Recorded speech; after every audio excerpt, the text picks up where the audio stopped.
I've spent a lot of time lately in VFW posts and Legion halls, and I'd like to say something about the memorials.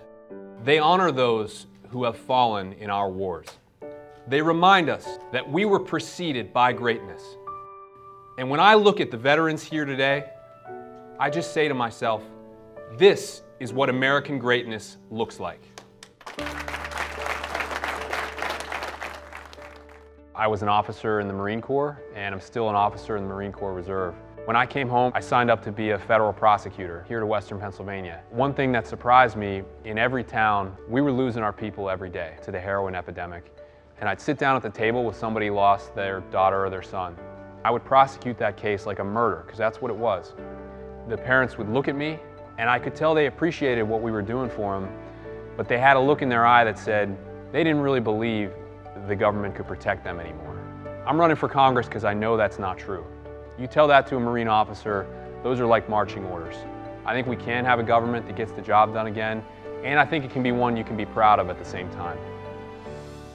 I was knocking doors a couple of weeks ago, and I came across a guy who was in his front yard. He was a construction worker who had just been laid off. He told me he didn't know where he was going to look for work next, but we talked for a couple minutes about rebuilding the roads and bridges in our country and really strengthening the bones of our entire economy. And he said, you know what, I haven't voted for a Democrat for a long time, but I'm going to vote for you.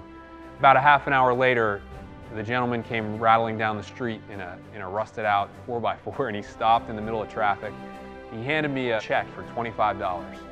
As I was looking at it, he looked up to me and said, kid, you're not going to win this one on your looks alone. When I was on active duty in the Marines, I served overseas, and we spent a lot of time in airports. Marines are pretty easy to pick out of a crowd because of our haircuts. And all the time, people would come up to me and they'd grab my hand and say, thanks, Marine. And they'd buy me a cup of coffee.